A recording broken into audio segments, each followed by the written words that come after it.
You have until sundown tomorrow, Miss Langley. After that, every family in this valley gets 30 days to clear out, and I personally oversee the removal." Anna Langley did not flinch. She stood in the center of the Broken Creek General Store with a rolled leather map tube clutched in her right hand, her dark hair pinned up under a wide-brimmed survey hat, and her eyes the color of strong coffee, fixed on United States Marshal Luke Granger with an intensity that would have made a lesser man step backward. Luke Granger was not a lesser man. He stood 6 feet 2 inches in his boots, with shoulders built by 15 years of frontier law enforcement, a jaw like quarried granite, and a silver badge that caught the afternoon light coming through the store's single dirty window. He had closed 3 towns in his career. He had faced armed gangs, corrupt land barons, and one very memorable mountain lion in a territorial courtroom. He did not step backward for anything, but something about this woman made him want to.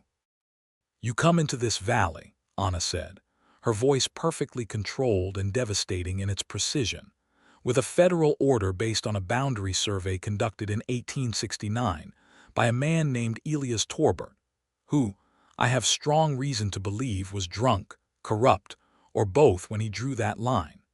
She unrolled the leather map tube and spread a large survey sheet across the counter between bolts of calico and jars of penny candy. "And you expect these families, 43 of them, Marshal, to abandon their homes, their crops, their children's graves on the basis of that?" The store had gone completely silent. 12 men and women who had been pretending to shop now stood frozen, watching. The storekeeper, a heavy-set man named Caldwell, held a tin of tobacco he had forgotten to hand to his customer. Outside, a horse shifted its weight and a bridle jingled, and that was the only sound in the world for 3 full seconds. Luke Granger looked down at the map she had spread between them. He looked at her. He looked back at the map. "Miss Langley," he said carefully, "I don't know who you are or where you came from, but a federal boundary order can be challenged with verified survey evidence and submitted to the land commissioner in Santa Fe," she said without pausing for breath. "I know that because I have read the Territorial Land Code of 1873 4 times, and I am prepared to ride to Santa Fe myself and present this documentation if you force my hand. But I am asking you first, as one reasonable person to another, to look at what I am showing you." She pressed a finger to the map, and every person in that store leaned forward slightly without meaning to. That was the moment. That was the exact moment that Luke Granger first understood that something catastrophic, or perhaps something extraordinary, had just entered his life. He had no way of knowing yet which it was. 3 weeks earlier, Anna Langley had arrived in the territorial town of Dusthaven on the eastbound stage from Albuquerque with 2 leather trunks, a survey tripod strapped to the outside of one, a set of precision drawing instruments in a mahogany case, and a commission letter from the Denver Geographic Survey office bearing 3 official seals. She was 28 years old, had spent the previous 6 years mapping the southwestern territories, and had a reputation in certain professional circles as the most accurate field cartographer working below the 40th parallel. In most circles, she had no reputation at all, because most circles did not think a woman could hold a compass without dropping it. Anna Langley had spent the better part of a decade proving those circles wrong, one precise measurement at a time. She had taken the commission in Broken Creek Valley under a specific provision. The Denver Geographic Survey office had received a formal complaint, forwarded from the territory's land commissioner, that the 1869 boundary survey of the Broken Creek Valley land grant was disputed by multiple homestead families who claimed the original survey markers did not match the natural landmarks described in their original land patents. It was paperwork work, really, administrative cartography, the kind of assignment that kept the lights on while she saved money for the larger expedition she was planning into the unmapped regions of the San Juan Mountains. She had not expected the valley to be beautiful in the way that it was. Broken Creek Valley sat between two long ridgelines of red sandstone, narrow enough that you could see both walls from the valley floor on a clear morning, wide enough to hold 43 homesteads, a small creek that ran cold even in August, a church, a one-room schoolhouse, a general store, and enough fertile bottom land to make a farmer weep with gratitude. The Jicarilla Apache had lived in this region long before any surveyor set foot in the territory, and the oldest homesteaders, the ones who had been there since before statehood, had lived alongside them with a careful, hard-won respect that was rarer than gold dust in the territories. Anna had ridden in on a borrowed bay horse and spent her first week simply walking. She walked the creek. She walked the ridgelines. She walked to each of the original survey markers, iron pins driven into the earth, some of them barely visible now under 15 years of grass and sage, and she measured them. She used a Gurley Transit, the finest survey instrument available in 1883, and she took readings at dawn when the air was still and the angles were clean. She wrote everything in a field book with a hard cover and a red ribbon marker, in handwriting so small and precise it looked like printing. By the end of the first week, she already knew something was wrong. The boundary line as drawn by Elias Torbert in 1869 placed the eastern edge of the federally controlled grassland approximately 412 yards inside what multiple natural landmarks, a specific limestone outcropping, the course of Broken Creek itself, and a ridge notch described in every original homestead patent, indicated was private land. 412 yards. In the geometry of the valley, that strip of disputed ground contained 11 homesteads. Not a few families on the edge of the territory, 11 families, children, livestock, 15 years of their lives pressed into the soil, and then the federal order had arrived. It had arrived in the form of United States Marshal Luke Granger, riding into Broken Creek Valley on a big gray horse on a Tuesday morning in late September 1883, with a deputy named Carson and a packet of papers sealed with the Territorial Land Office's mark. The order was straightforward, as federal orders went. The land commissioner in Santa Fe had ruled based on Torbert's 1869 survey that a significant portion of the valley floor fell within federally managed territory and could not be privately homesteaded under the terms of the 1862 Homestead Act. The families in the disputed zone had 90 days to vacate. Luke Granger had delivered orders like this before. He did not enjoy it. But he was a man who believed deeply in the law, not because the law was always right, but because he had seen what happened to places where nobody enforced it. He had grown up on the Texas border during the years when the law was whatever the man with the biggest gang decided it was, and he had watched it destroy everything good that people tried to build. The law, imperfect as it was the only thing standing between order and chaos, and Luke Granger had given his adult life to holding that line. He had ridden into Broken Creek Valley expecting maybe a few angry farmers, some shouting, and a long ride back to Santa Fe with paperwork. He had not expected Anna Langley. He saw her for the first time on his second morning in the valley. He was riding the eastern ridgeline, getting a feel for the land the way he always did when he came to a new place, when he spotted a figure on the slope above the creek with what appeared to be a survey tripod and a large leather-bound notebook. He reined in the gray horse and watched for a moment, genuinely puzzled, because the figure was clearly a woman, and a woman operating a precision survey transit alone on a rocky hillside at 7 in the morning was not something he had cataloged in his experience. He rode closer.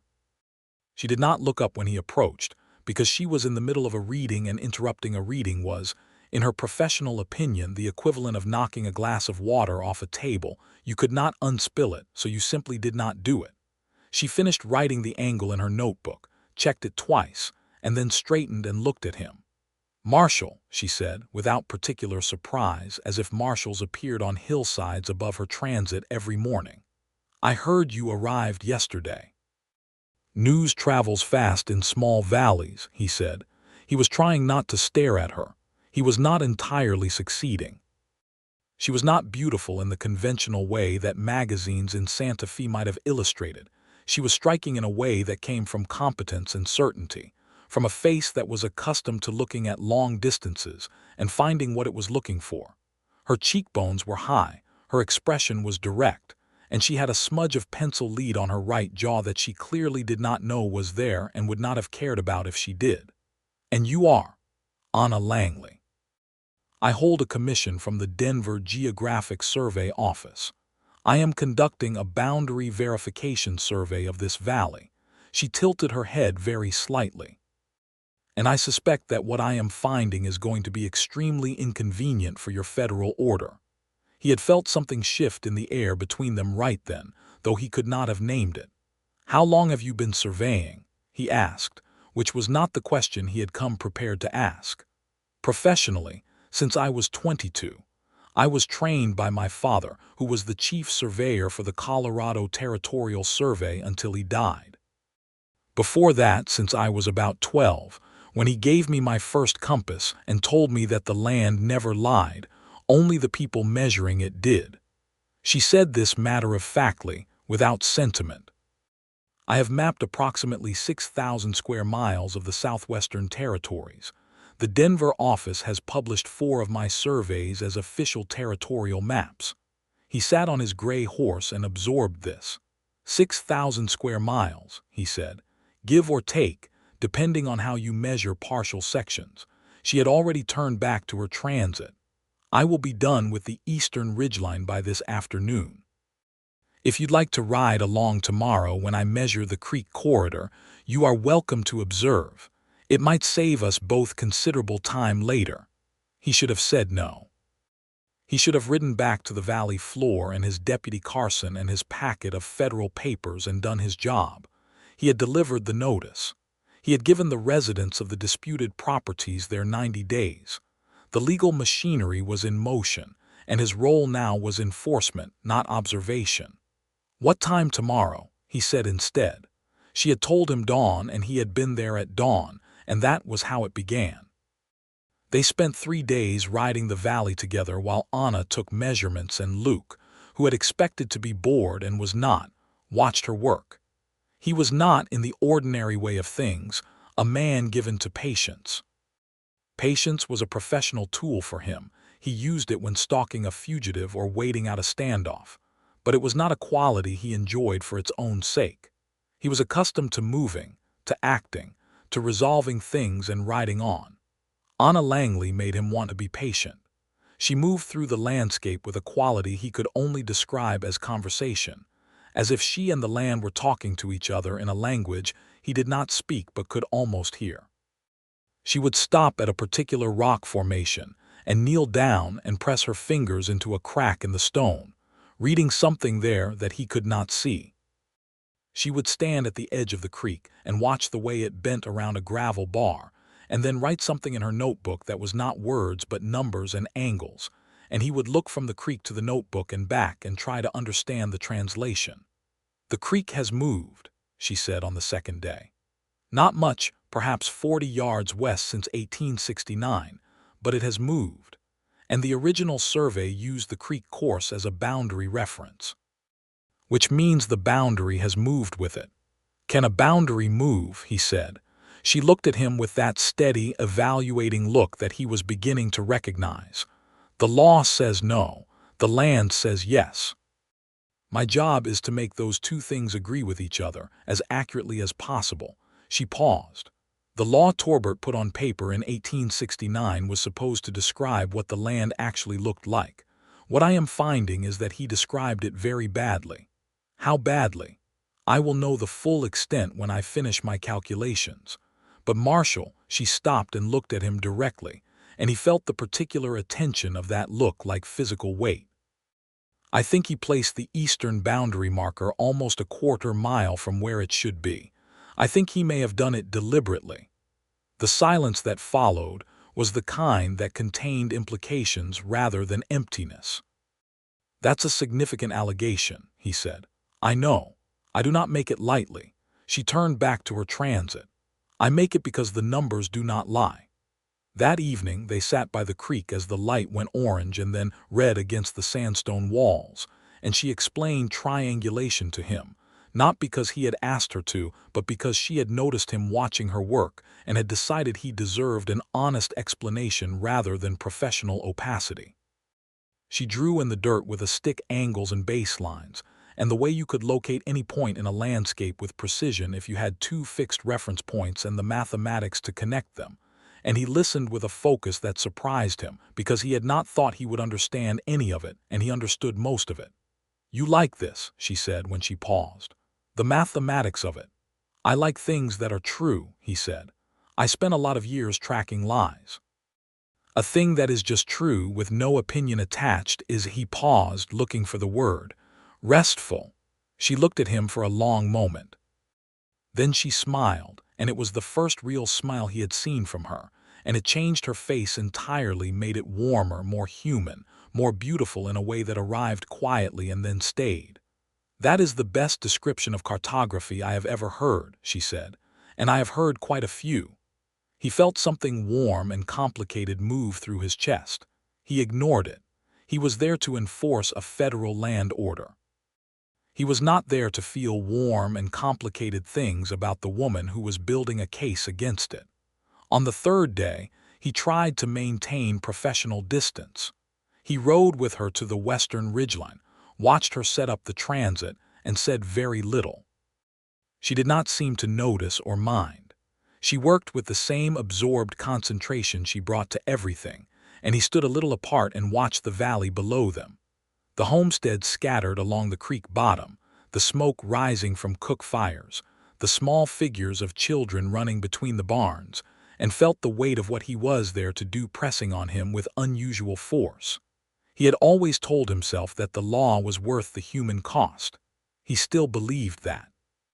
But this particular application of the law was beginning to look less like justice and more like a cartographic error that 43 families were about to pay for with their lives' work.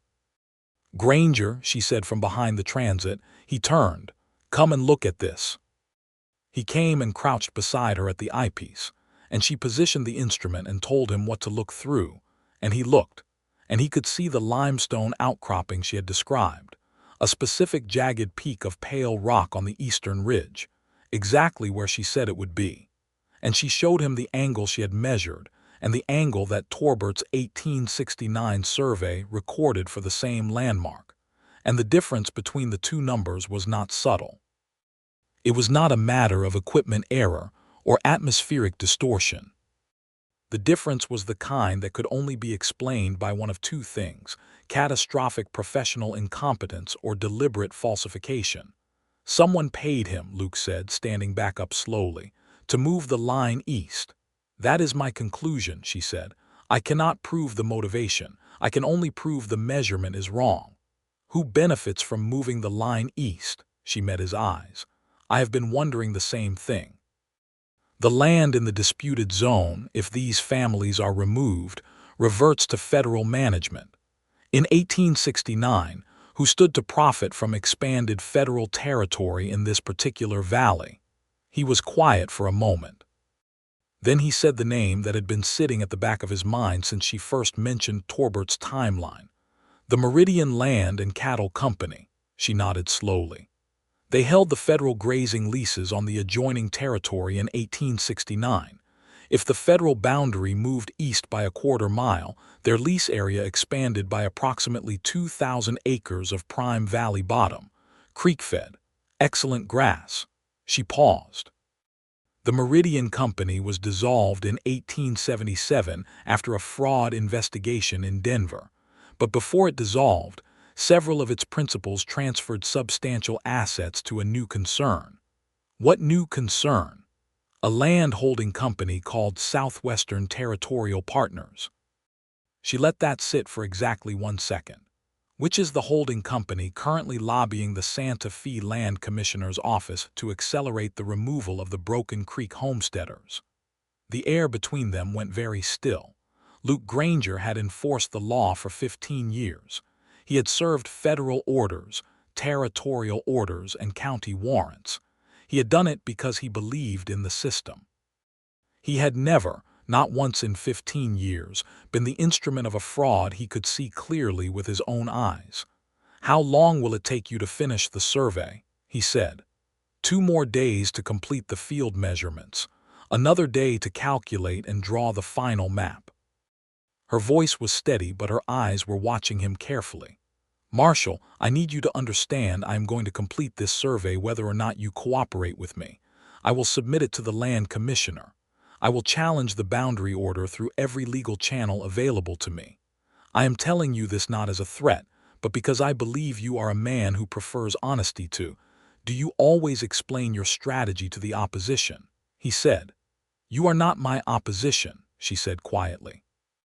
"You are a man who was given incorrect information and is trying to do his job correctly with it. That is not the same thing." He looked at her for a long moment. "2 more days," he said. "You have 2 more days before I am legally required to begin the formal closure proceedings. If your survey is done by then, it will be done," she said. He nodded. "Then we will ride to Santa Fe together." Something in her expression changed, a small, careful relaxation around the eyes, as if she had been holding something tightly and had just allowed herself to ease the grip slightly. "Together," she repeated. "I have questions about the Meridian Company and Southwestern Territorial Partners that I would very much like answered in an official capacity," he said. "My interest in this situation is no longer purely about the boundary order." She said nothing. But she held his gaze for a moment longer than was strictly necessary, and then she turned back to her transit, and Luke Granger stood on the western ridgeline and watched the valley below, and felt the particular sensation of the ground shifting under his feet, not literally, but in the internal way that happened when something you were certain about turned out to require reconsideration. That evening, there was a meeting in the valley. Every family from the disputed zone, all 11 of them, gathered in the schoolhouse, along with a dozen other valley residents who had come to listen and stand in support. Anna had been asked to present what she had found so far. She stood at the front of the small room with her field book and a copy of the original 1869 survey, and she went through the evidence with the same clear, precise language she had used with Luke, but warmer. She had an instinct for who she was talking to and what they needed to hear, and these were families who needed facts delivered with enough humanity that they could hold on to them. Luke sat in the back and watched her.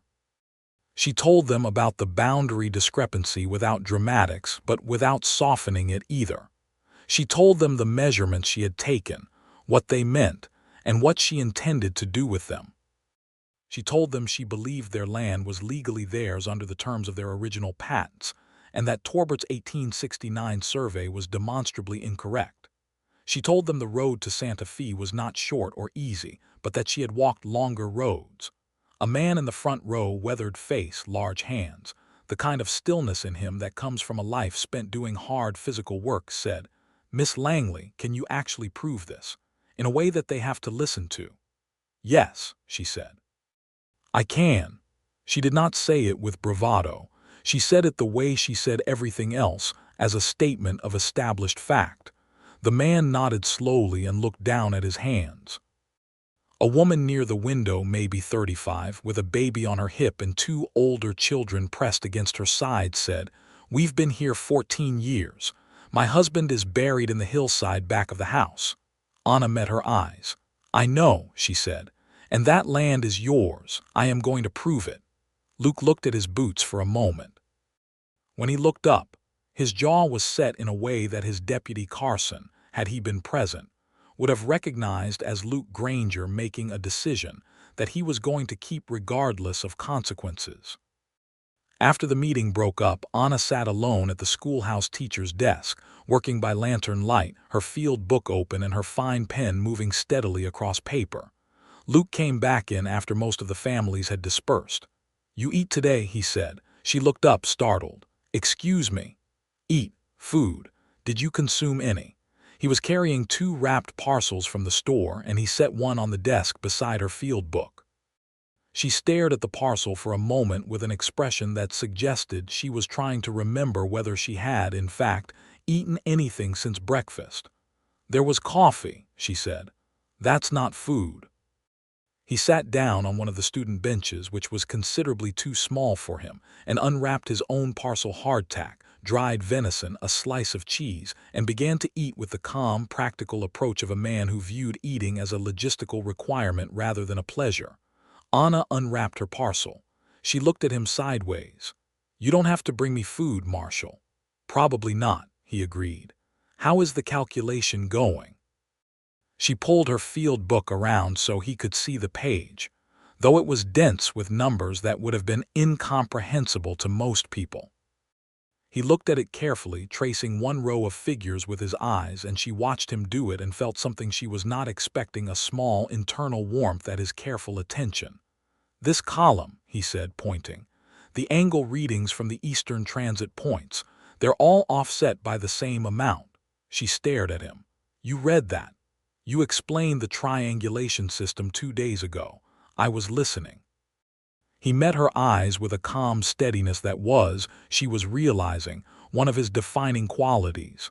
"The offset is consistent, which means it wasn't instrument error. Instrument error is random. Consistent offset is human choice." She said nothing for 3 full seconds. "Marshal Granger," she said, "are you certain you have never studied surveying?" "Never studied anything formal after I was 15, he said. "But I was a tracker for 4 years before I put on the badge, reading landscape, understanding how one measurement relates to another, how you establish position from reference points. It's not entirely different from what you do. Different tools, same logic." She looked at him for a long, considering moment. Then she turned back to her field book. "The offset is consistent," she confirmed. "A consistent offset of 8 degrees and 42 minutes across all the eastern boundary readings. If applied uniformly, that moves the boundary line 412 yards east, exactly as I calculated from the field measurements." 8 degrees and 42 minutes, he said. "Someone set the instrument deliberately, or told someone who set it how to set it." She pressed her lips together. "I intend to find out which." "So do I," he said, and there was something in his voice that was very quiet and very certain, and it was not the voice of a man following a federal order. It was the voice of a man following his own conscience, which was, Anna was coming to understand, the only thing Luke Granger had ever truly followed. They sat in the small schoolhouse and ate their hardtack and dried venison, and worked by lantern light, she calculating. He occasionally asking a question that invariably turned out to be exactly the right question, until nearly midnight. Outside, the valley was cold and very dark, and the creek made its steady sound over the gravel, and there were stars above the ridgelines in such quantity that the sky looked like a map of something larger than itself. When she finally put her pen down and rubbed her eyes, he said, "What made you want to be a cartographer?" She considered whether to answer with the short version or the true one. She gave him the true one. "My father used to say that a map is a promise. It promises that the world is knowable, that you can stand in one place and understand with precision how it relates to every other place. When I was a child, I moved constantly. My father's work took us across the territories every few years. I never had one home long enough to memorize it." She looked at the lantern flame for a moment. "A map was the only way I could hold on to a place after I left it. I would draw the places we lived before we moved on, and I would keep the drawings, and they were exact. I could unfold them and go back." She paused. It felt like a kind of honesty, like a way of saying this was real, this mattered. "I recorded it." He was quiet for a moment. "The families in this valley," he said. "What you are doing for them, it's the same thing, isn't it? Making the land knowable, making it provable that what they built here was real." She looked at him, and something in her chest did something unexpected and inconvenient. "Yes," she said, "that is exactly it." The ride to Santa Fe began 2 days later, as planned, after Anna had completed her field measurements and drafted her preliminary findings into a clean copy. She had not slept more than 4 hours on either of those nights, but she had finished. And the finished survey was a document of such clarity and precision that even someone who had never seen a survey map before could look at it and understand what it said. Luke had spent those 2 days doing something of his own. He had sent a telegraph to his contact in the Denver federal office, a senior agent named Hartwell, whom he trusted implicitly, asking for everything available on the Meridian Land and Cattle Company, its dissolution, its principles, and the formation of Southwestern Territorial Partners. The reply had come back in 2 parts, both of them alarming. He told Anna about it as they rode south toward Santa Fe on the morning of the 3rd day. Carson rode a respectful distance behind them, which Luke noted with a flicker of appreciation for his deputy's social intelligence. The Meridian Company's chief operating officer in 1869 was a man named Theodore Carver, Luke said. He was named in the 1877 fraud investigation, but never indicted. When Meridian dissolved, he transferred assets to Southwestern Territorial Partners, of which he is the silent majority owner. Silent, Anna said. The public face of Southwestern Territorial Partners is a man named James Alcott. He's a lawyer in Santa Fe. He filed the petition with the Land Commissioner's office that generated the boundary order. Anna rode for a moment in silence. The Mesa country was beautiful in the fall. The light was gold and clean, and the pinyon pine smelled sharp and good, and under other circumstances she would have been noting the landscape's features with professional interest. Alcott filed the petition, she said. Carver funded it. And the Land Commissioner acted on a survey conducted by a man who drew a line 8 degrees and 42 minutes off true at Carver's instruction, 14 years ago. That is what I believe happened, Luke said. Can you prove it? He glanced at her. I can prove Alcott's connection to Carver. I have documentation of the asset transfers from the Denver office. I have the timeline of Torbert's employment. He was a freelance surveyor who worked for Meridian on 3 separate occasions in 1868 and 1869, which puts him in their employ at the exact time of the boundary survey. He paused. Your survey is the keystone. Without it, none of the rest connects to the families in Broken Creek. With it, we have fraud, conspiracy to defraud homesteaders of their land patents, and potentially a charge of corrupting a federal survey process. Anna looked at him. You have been thorough. When I decide something is worth doing, he said, I do it completely. She held his gaze for a moment and then looked back at the road ahead. The Mesa country stretched out around them, vast and amber and ancient, and the sky above it was the kind of blue that exists only in the Southwest, a blue with depth in it, a blue you could almost measure. Marshal Granger, she said. Luke, he said. At this point, I think you can call me Luke. She allowed a small pause to honor the significance of that. Luke.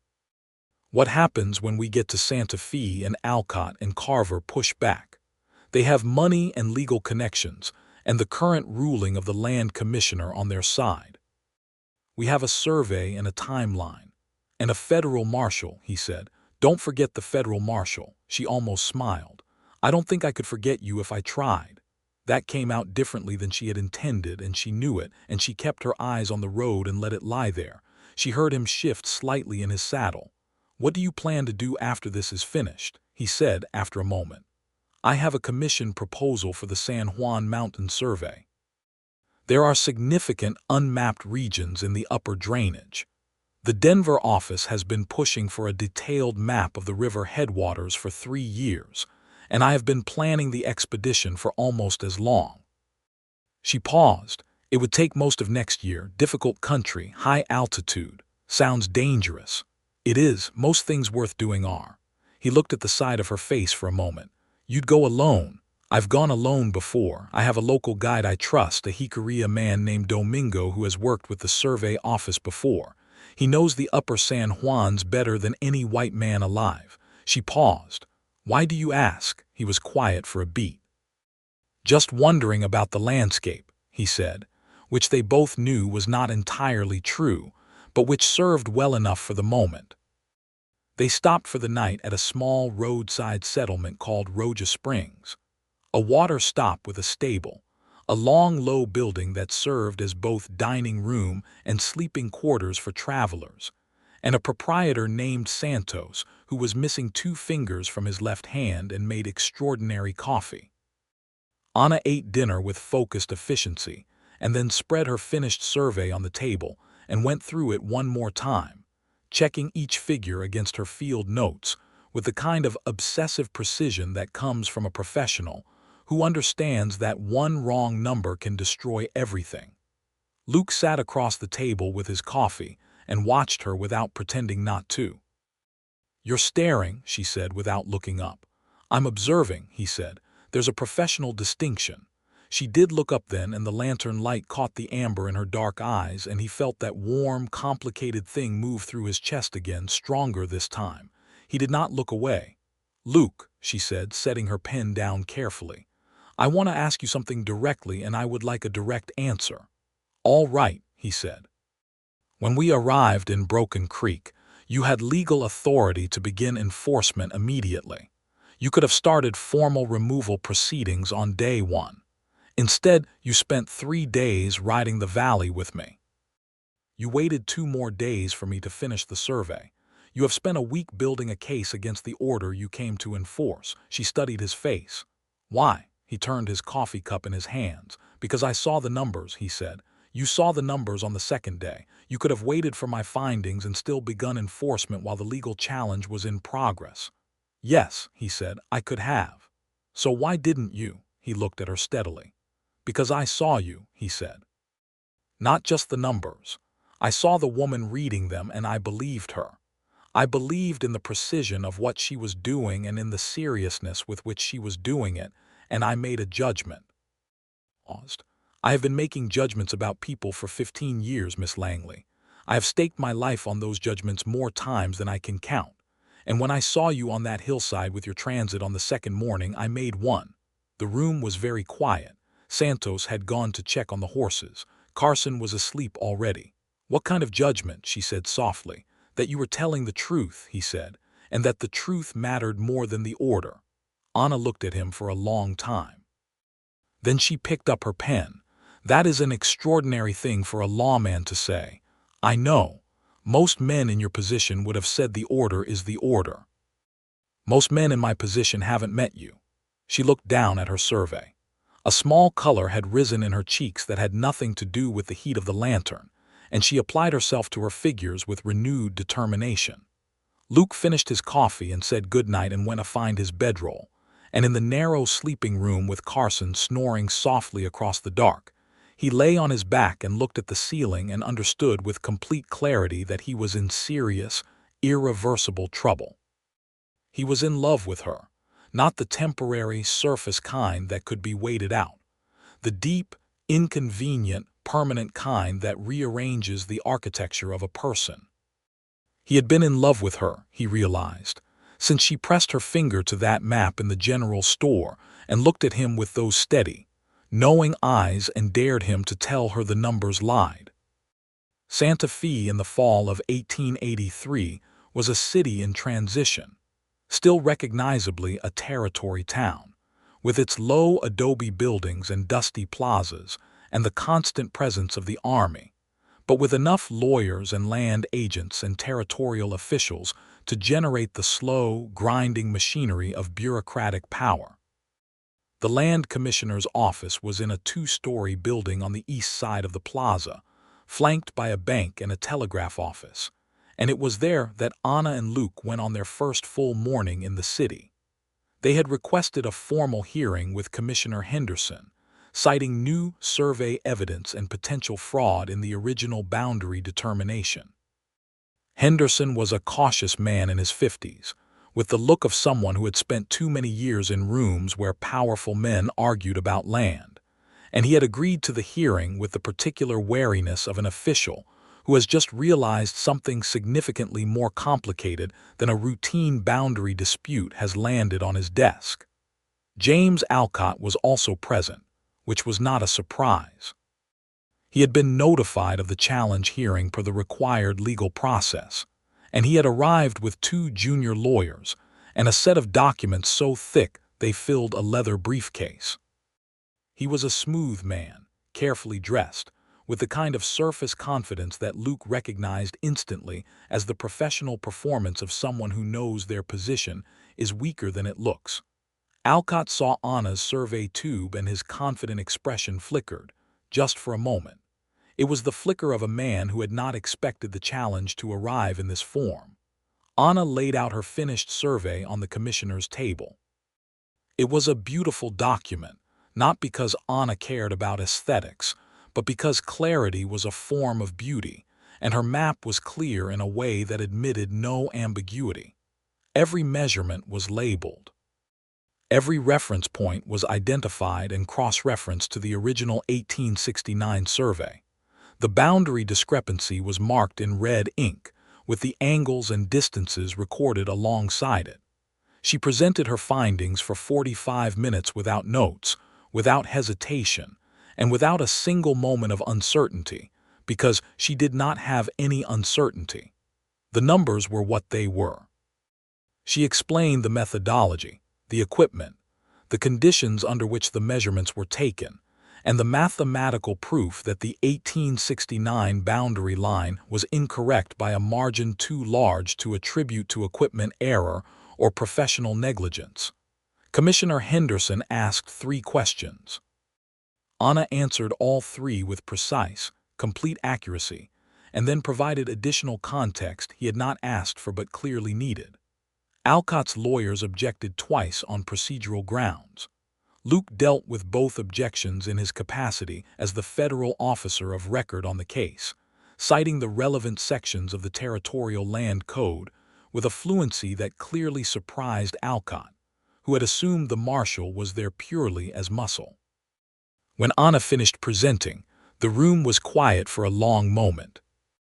"Miss Langley," Henderson said carefully, "you are asserting that the 1869 survey by Elias Torbert was conducted fraudulently, under deliberate manipulation, for the purpose of expanding the federal boundary to the benefit of the Meridian Land and Cattle Company."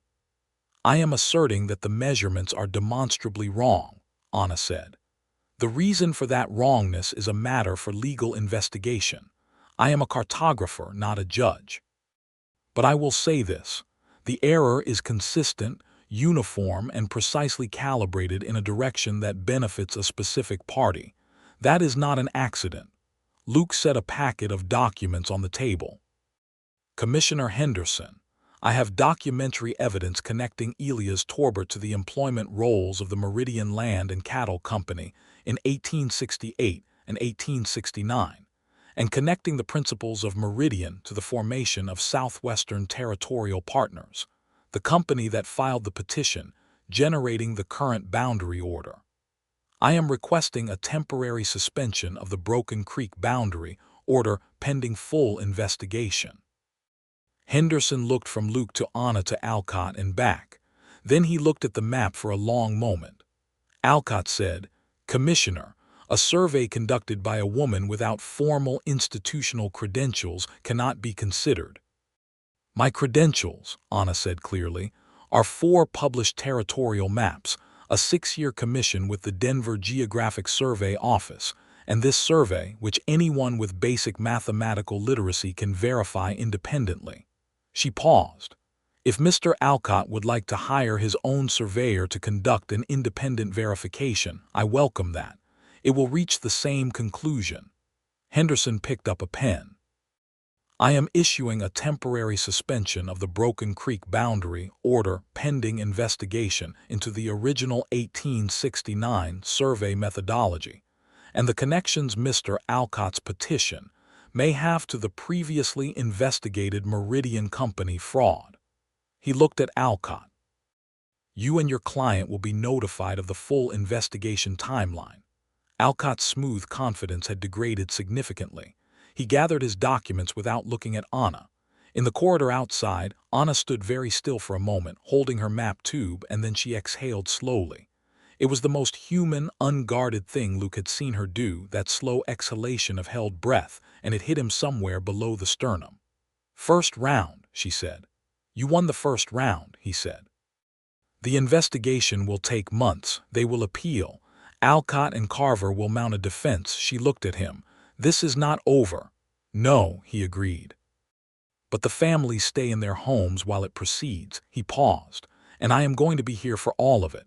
She looked at him with that evaluating look, and then something behind the evaluation softened. Luke, she said, you are not required to be. Your assignment was the boundary enforcement. That is suspended. Your official involvement is as the reporting officer on a federal fraud investigation, he said, which I have just initiated. So yes, I am very much required to be here. He held her gaze. That is my professional position. And your personal position, she said quietly. He was quiet for exactly 3 seconds. My personal position, he said, is that I have no intention of going anywhere. She looked at him for a long moment. Then she looked away at the long adobe corridor, at the light coming through the high windows, at something in the middle distance that was not quite the wall. I have never, she said carefully, allowed anyone to stay. I know, he said. I'm not asking for permission. She turned back to him. Her expression was complicated and honest and held nothing hidden. I don't know how to do this, she said. Any of this that is not work. Neither do I, he said. Not well, anyway. I have been doing the work for 15 years and nothing else, and he stopped. He was not a man who found personal admission easy, but she had given him the true version of things consistently, and she deserved the same. I am not practiced at any of this, but I would like very much to try. She looked at him. And then she put out her hand, the same way she might extend it across a desk to close a professional agreement, and he took it. And they stood in the corridor of the Territorial Land Commissioner's office in Santa Fe and shook hands like two people making a promise, and it was the most romantic thing either of them had ever been part of. The investigation took 4 months. Luke remained in Santa Fe as the federal reporting officer, which required him to coordinate with the Attorney General's territorial office, manage the documentary evidence he and Anna had assembled, and travel occasionally to Denver to liaise with the senior federal investigators who had taken on the Carver aspect of the case. Anna remained as well, serving as the expert cartographic witness, because Henderson's office had ultimately commissioned an independent verification survey conducted by 2 surveyors from the Denver Geographic Survey Office who knew Anna's work and respected it deeply, and their results matched hers to within acceptable margins. The independent survey confirmed everything she had found. The boundary was wrong. The error was deliberate. The families in Broken Creek Valley were on their own land. In those 4 months, Anna and Luke moved through Santa Fe with the careful orbiting quality of 2 people who are intensely aware of each other and not yet sure what to do with that awareness. They ate dinner together almost every evening. They walked in the plaza in the late afternoons when the light turned everything the color of warm copper. They talked about the case, about the survey, about the land, about his years as a tracker and her years moving across the territories with her father, about the Texas border where he had grown up and the Colorado high country where she had spent her happiest years. He told her about his dark past on the border, the years of instability, of watching violence erase everything people worked to build, of the specific moment when he had decided that the law, for all its imperfections, was the only reliable tool for preventing that erasure. He told her about a young boy he had not been able to help, years ago on the Texas line, and the weight of that, and how he carried it. He did not tell it dramatically. He told it the way he told everything, directly, with no ornament, as a fact about himself that he thought she should know. She listened with complete attention, the way she listened to everything, and when he finished she was quiet for a moment and then said, "You have been trying to build something stable ever since. The law as a structure, something that doesn't get swept away." "Yes," he said, "exactly that. I have been doing the same thing," she said. "Only my structure is made of measurements instead of statutes." They looked at each other across the small table in the restaurant where they ate most evenings, and the recognition between them was so clear and complete that it was almost too much to look at directly. He kissed her for the first time on a cold December evening in the plaza, with the stars overhead and the smell of piñon smoke in the air. It was not an impulsive kiss. It was the kind of kiss that had been accumulating for months, building out of every evening at dinner and every afternoon walking and every morning working side by side on depositions and documents. And when it finally arrived, it was precisely what it had always been building toward: quiet, certain, and entirely without question. She kissed him back with the same certainty and none of the practiced ease of someone who did things like this regularly, and he found that honesty more devastating than any amount of practiced ease would have been. "Anna," he said against her temple, "I want you to know something." "What?" "When this is finished and you go to the San Juans, I am not going to stand between you and that. That survey matters. Your work matters. I would not ask you to, Luke." She pulled back slightly to look at him. "I am not a woman who needs to be told that her work is permitted to continue.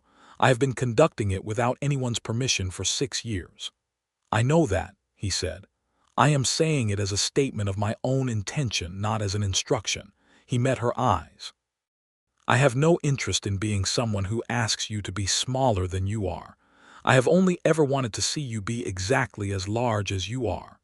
She looked at him for a long, still moment.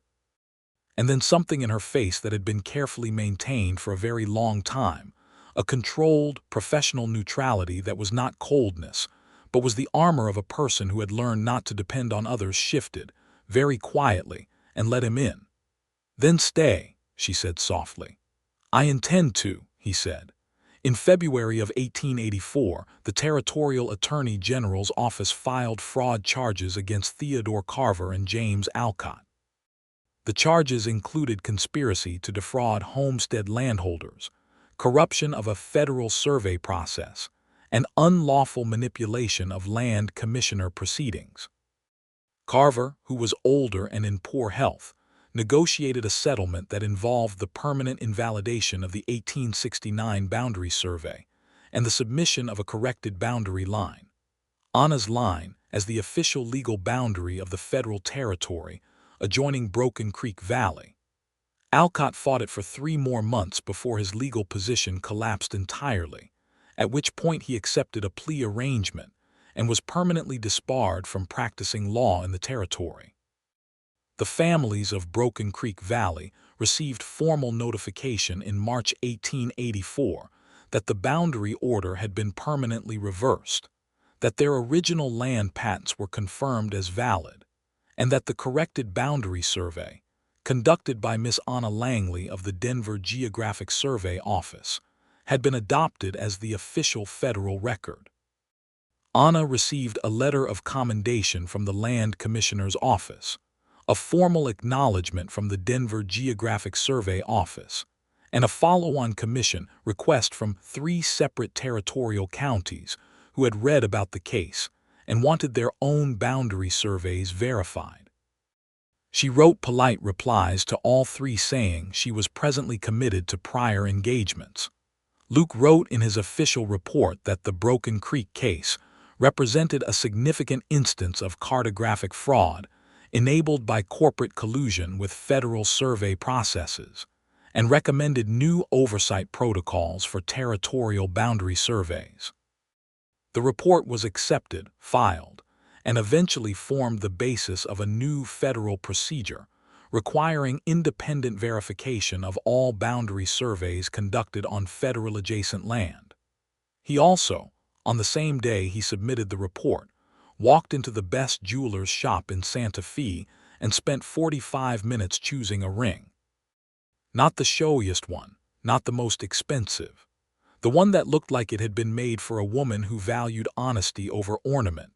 A slim gold band with a single small diamond set flush and clean. The kind of ring that would not catch on a tripod handle or snag in a leather map tube. He proposed on a Sunday evening in April, in the plaza, in the same place where he had kissed her for the first time, because that place already belonged to them, and he saw no reason to look for a different one. He had thought carefully about what to say and had discarded 3 different prepared speeches, and in the end said simply, Anna Langley, I have loved you since the first morning I watched you read a landscape, and I would like to spend the rest of my life watching you do it. I am asking you to marry me." She looked at the ring. She looked at him. She said yes, and it was the most straightforward, unambiguous yes he had ever heard in his life, delivered with that characteristic Anna Langley directness that meant she had thought about it already and decided. And once she decided, she was decided. He put the ring on her finger and she looked at it for a moment with a slight smile and then said, "It won't snag on the transit." "I know," he said. "I measured." She laughed, a real, full laugh, which was still something that arrived like a gift every time it happened, and put her hand against his chest, and he covered it with both of his hands, and they stood in the Santa Fe Plaza in the April evening with the smell of piñon and adobe dust, and the sound of the fountain in the center of the plaza, and it was exactly enough. They were married in June 1884, in a simple ceremony in the Broken Creek Valley schoolhouse, because Anna had said she wanted to be married where the story actually happened, not in some city church with people who hadn't been part of it. The valley turned out in extraordinary numbers. The 43 Homestead families were all present. The woman with the baby on her hip, her name was Clara Renner, brought the baby, now toddling, and a dish of potato salad. The weathered man from the front row, his name was Thomas Adler, gave a toast that was so short and so precisely felt that half the room was quietly wiping their eyes before it was finished. Domingo, the Jicarilla guide, came down from the northern range specifically for the occasion, bringing with him 3 family members and a gift that was a hand-drawn map of the upper San Juan headwaters in extraordinary detail, rendered in charcoal on stretched hide in the traditional manner. Anna received it with the reverence it deserved, which meant she sat with it for 20 minutes and studied every mark while the wedding party waited with tolerant affection. Luke's deputy Carson was best man. He gave a toast that was longer and louder than Thomas Adler's, and contained several stories about Luke that Luke would have preferred remained private, delivered with the cheerful immunity of a man who knows his best friend cannot arrest him for embarrassment. Luke and Anna danced, imperfectly, because neither of them was a gifted dancer, but with genuine enjoyment, which was considerably more important, and Clara Renner's toddler kept trying to join them, which required a series of complicated navigational adjustments that made the dancing look, if anything, more competent than it was. That night in the small house at the edge of the valley that the community had spent 2 weeks helping to build for them, because that was what Broken Creek Valley people did, you helped your neighbors build things, and Luke and Anna were their neighbors now, and had earned it several times over. Luke held his wife in the dark and listened to the creek, and felt something he had not felt since he was a very small boy, before the violence of the border years had taught him that stability was temporary. He felt home. "The San Juans," he said into her hair. "Next spring," she said, "when the high passes are clear, I'll come with you." She was quiet for a moment. "You're sure?" "It's not easy country, high altitude, rough terrain, weeks without towns. I tracked a fugitive through the Sangre de Cristo range in January once," he said. "High altitude and rough terrain are not new concepts." She turned to face him in the dark. "You would leave your posting." "I've been thinking about the posting," he said. 15 years is a long time to enforce other people's decisions. I have been wondering what it would look like to make some of my own." He paused. "The territory needs a marshal's office in the northern range.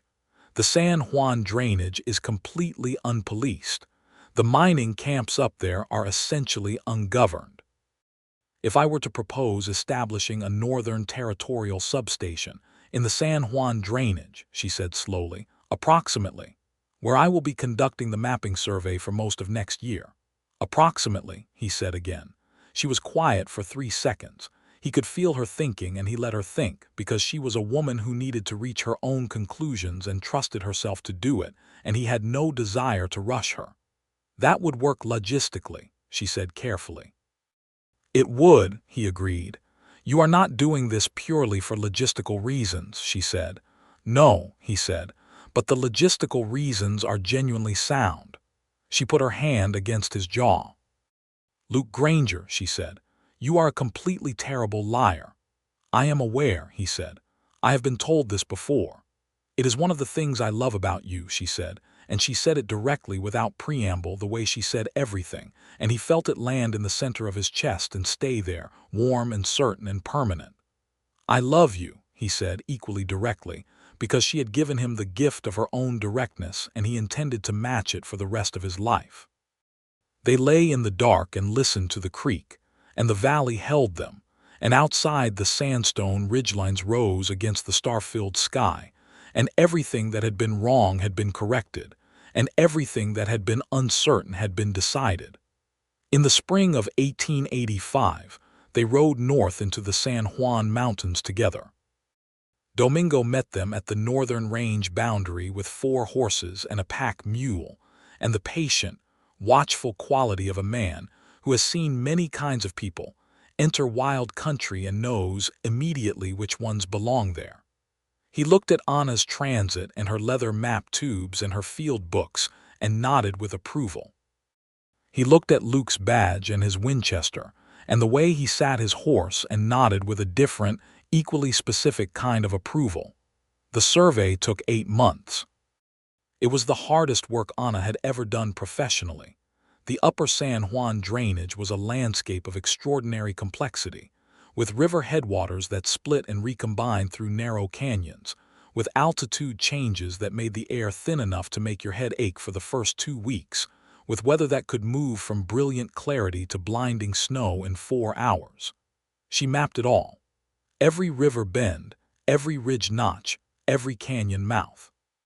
She took 1,700 field measurements and filled 6 field books, and came down out of the mountains in November with the most complete survey of that region that would exist for the next 20 years. Luke established his northern substation and policed the mining camps with his characteristic combination of absolute firmness and genuine fairness. And the camps, which had been operating in a state of near anarchy, gradually organized themselves around the expectation of consistent law enforcement in a way that reduced violence significantly and made the miners' lives considerably more manageable, which most of them, contrary to their reputations, actually appreciated. Domingo guided them both through country that had no names in English yet, and he gave them names in his own language, and Anna recorded them in her field books alongside the survey measurements, because names were a form of map too, and they deserved preservation. In the evenings, when the survey work was done and the law enforcement work was done, they sat at the fire together and Anna showed Luke what she had measured that day, and he told her what he had encountered, and Domingo listened to both of them with the detached appreciation of a man who has spent his life watching the land shape the people who try to inhabit it, and who is pleased when the shaping goes well. Anna finished the San Juan survey in November and submitted it to the Denver Geographic Survey Office the following February. It was published as an official territorial map in the spring of 1886, with her name on it, Anna Langley Granger, and a dedication that read, "For the families of Broken Creek Valley, who taught me that a map is a promise."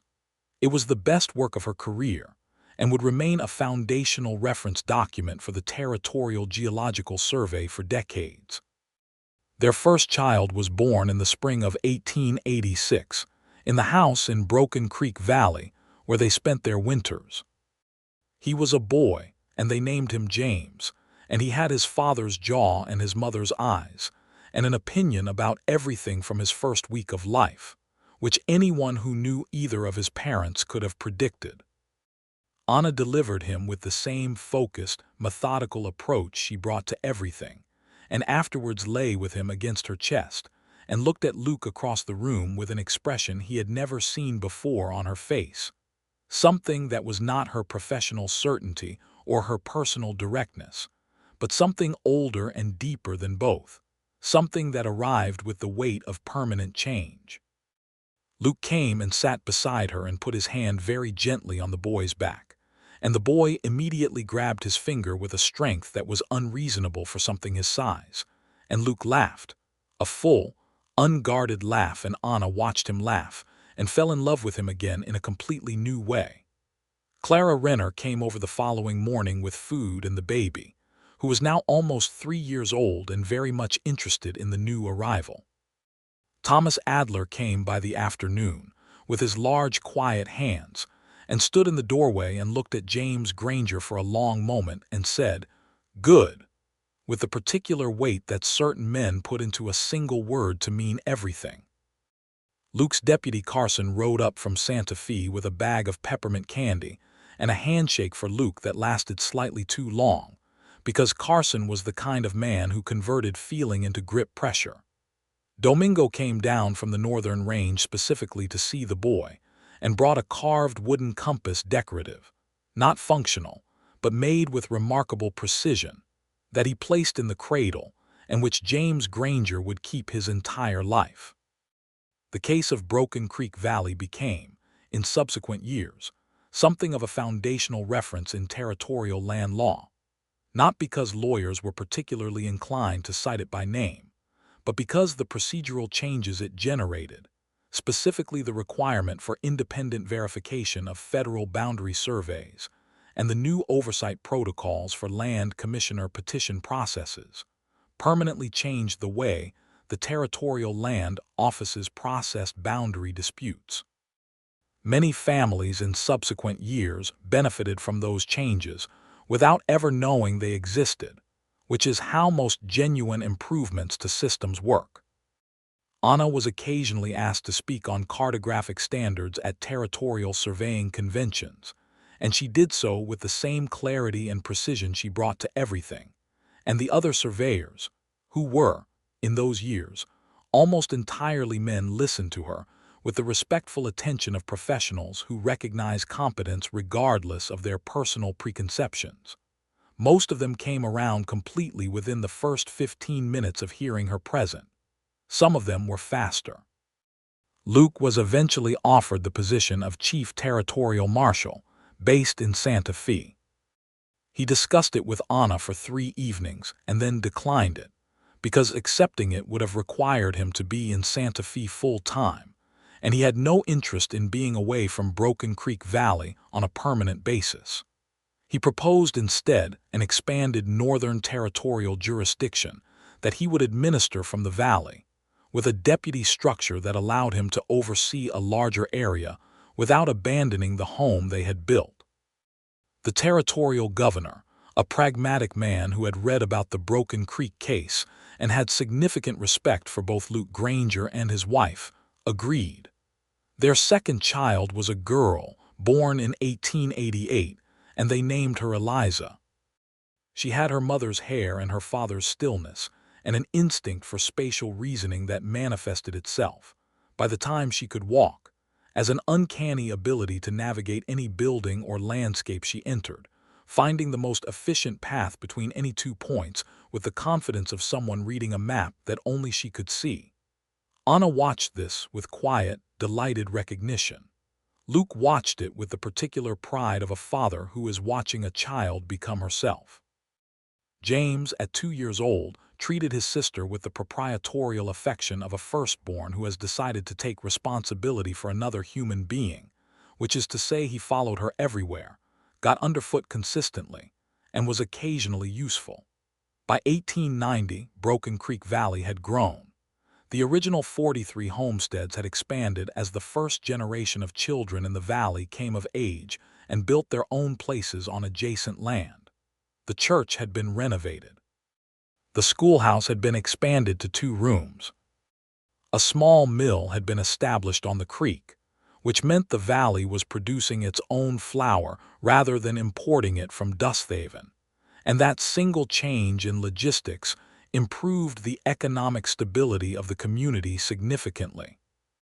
Anna had completed 2 more survey commissions, a boundary verification for the Northern Taos land grants, which turned up 2 minor discrepancies that she corrected, and a comprehensive survey of the Rio Grande Upper Corridor that was commissioned jointly by 3 territorial counties and took 2 summers to complete.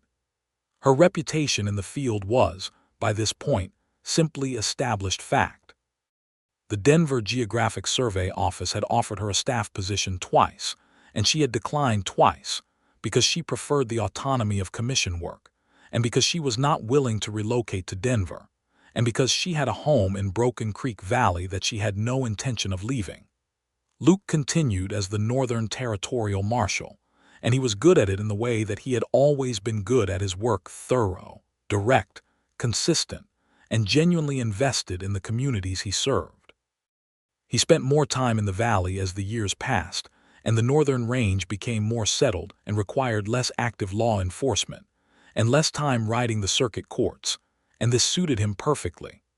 On an evening in the fall of 1890, they sat on the porch of the house in Broken Creek Valley, the house that was larger now, with 2 added rooms and a proper covered porch that Luke had built himself over 2 successive summers, and watched the sandstone ridgelines go orange in the setting sun.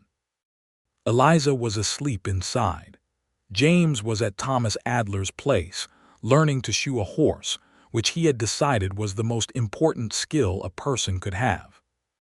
Anna had her field book open on her knee, but she was not writing in it. She was watching the light change on the rock. "There is a commission I was asked about," she said. "Tell me," he said. "The California Coast Survey Office is looking for someone to map the Central California coastal boundary, the area around Monterey Bay and the Big Sur coast. It hasn't been comprehensively mapped since 1871, and the new maritime regulations require updated survey data." She paused. "It would take most of a year. The coastal survey work is different from what I've done, more dependent on tidal conditions and nautical reference points, which means new methodology, new instruments." He looked at the ridgelines. "When?" "They would want to begin in the spring, March or April, when the coastal weather stabilizes." She was watching him sideways. "It is a very long way from Broken Creek Valley." He was quiet for a moment.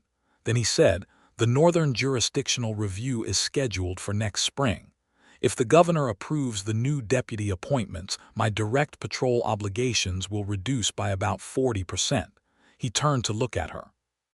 "James is old enough to spend extended time at the Adler place. He'd probably prefer it, frankly, since Thomas has promised to teach him blacksmithing." He paused. "And California coastal cartography, if I understand it correctly, still requires field measurement on land as well as sea." "The cliff tops," she said, "the coastal bluffs, the river mouths, yes. A marshal's jurisdiction on the California coast in 1890 is not exactly a quiet post," he said. "The maritime districts have been pushing for better federal law enforcement presence in the harbor towns." She turned fully to look at him. "You would come to California." "The question," he said, "is whether you want me there." She looked at him with those steady, coffee-dark eyes that had not changed at all in the 7 years he had known her, and that still, after all those years, could make him feel the full weight of being seen. "I always want you there," she said. "I have always wanted you there. I am simply in the habit of checking because I was alone for a long time, and the habit of checking is useful." He reached across and covered her hand with his. "Not alone anymore," he said. "Not for 7 years." "Not for 7 years," she agreed. She looked at his hand covering hers for a moment and then looked up at the ridgelines. "Then we go to California." "Then we go to California," he said. They stayed through the winter, as they always did, because the valley had its own seasonal logic and they were part of it now. James came back from the Adler place on weekends and ate everything in the house with the focused enthusiasm of a 9-year-old who has been doing physical labor all week.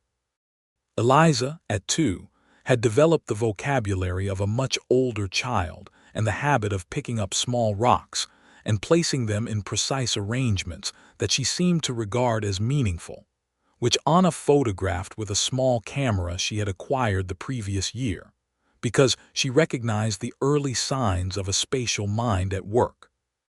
Clara Renner's baby, the baby who had been on Clara's hip in the schoolhouse meeting 9 years ago, the baby who had toddled into their wedding dance, was now a serious, quiet girl named Meg who had decided she wanted to be a teacher. She was already helping in the schoolhouse.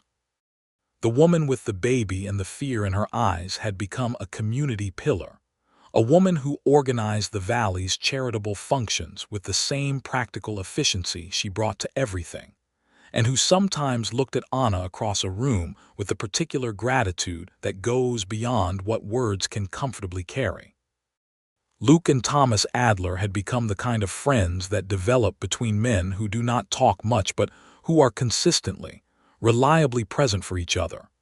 They played chess on Sunday evenings at the Adler kitchen table, and neither of them was particularly good at chess, which meant the games were long and argumentative and entirely satisfying. Thomas's wife, a small, energetic woman named Ruth, made coffee strong enough to stand a spoon in and expressed her opinions about everything with a freedom that Luke deeply admired, and that reminded him, sometimes, of Anna. In the early spring of 1891, they made their preparations for California. Luke arranged the deputy appointments with the governor's office. James was settled, with his cheerful enthusiasm and his new blacksmithing skills, at the Adler place in a formal arrangement that Thomas and Ruth clearly considered an absolute pleasure and an extra pair of hands, which it was.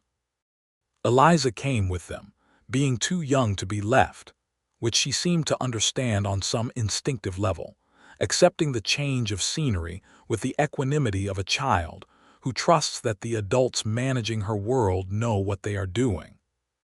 They rode the train west from Santa Fe. The railroad had come as far as the territory by 1891, which made the journey considerably less arduous than it would have been 5 years earlier. And Anna spent much of the trip looking out the window and noting landscape features in her field book in the automatic, compulsive way she had of recording the world she moved through. Luke Reed napped and kept Eliza entertained with an ongoing story about a small frog who was trying to find the biggest lily pad in a very large pond, which he improvised with considerable facility, and which Eliza demanded continue through 3 different states. California in the spring was a revelation to both of them. The coast specifically, with its enormous sky and the Pacific opening out to the west in a blue so different from the desert blue of the Southwest that it felt like a different color entirely, heavier and more restless, full of movement. Anna stood on the first clifftop she found and looked out at it for a long time, not as a cartographer for those first few minutes, but just as a woman seeing something new, and Luke stood beside her and watched her face and felt the familiar, permanent warmth of knowing that he was exactly where he was supposed to be. She worked the California Coast Survey for 11 months, from April 1891 through March 1892. It was different work from anything she had done before. The coastal environment required new methodologies, new reference systems, new ways of accounting for tidal variation in her measurements, and she loved it with the particular love she had for anything that made her expand professionally. She produced a survey of the Central California coast that the Maritime Survey Office later described as the definitive reference for the region.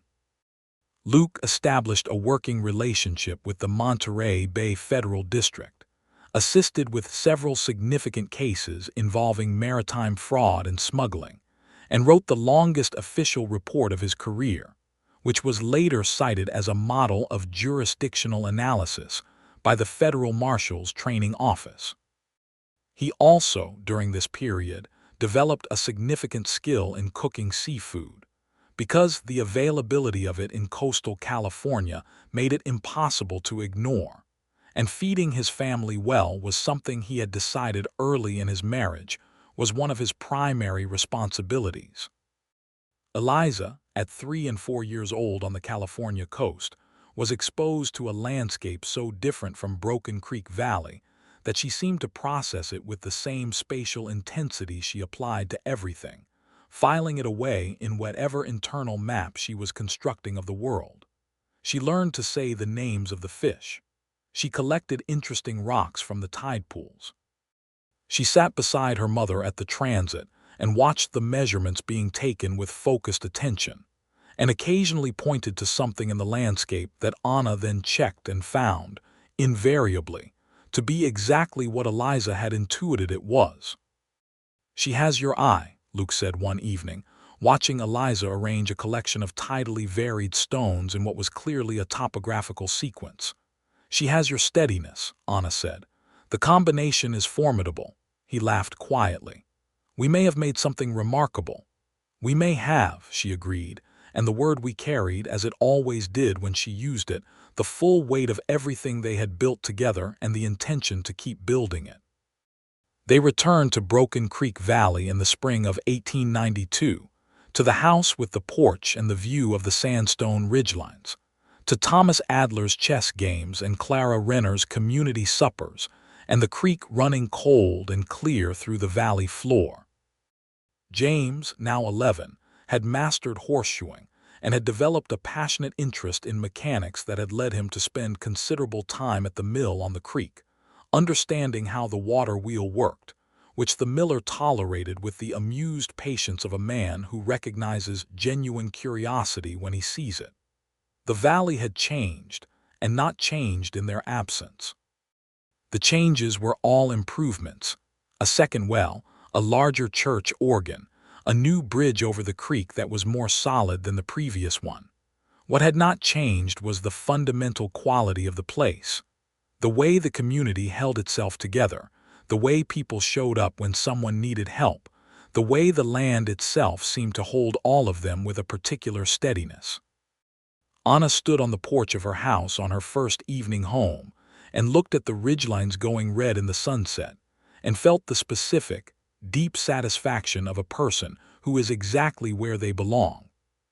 She had her commission letter from the California Maritime Survey Office on the desk inside, with a request for a follow-up survey in 3 years. She had 2 more commission inquiries from the Denver office, both interesting, both achievable.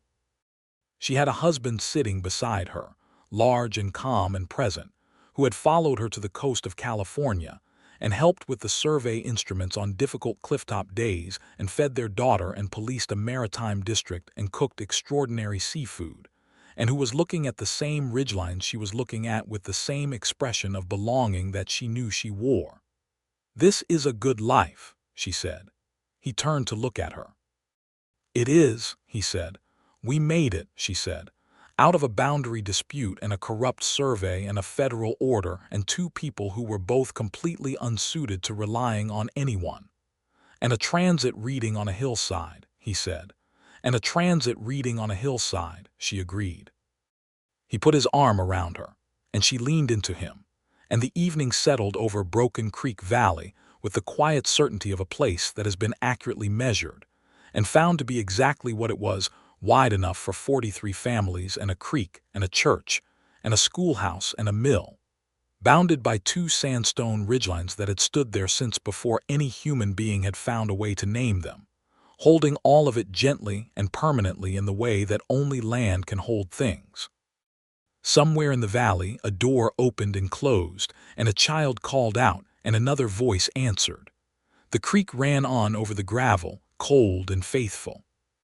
The stars came up above the ridgelines, more than could be counted, more than any map could hold, though a certain kind of mind might pleasurably try. Anna Langley Granger pressed her face briefly against her husband's shoulder, and he tightened his arm around her, and the valley held them both, and the boundary line ran true.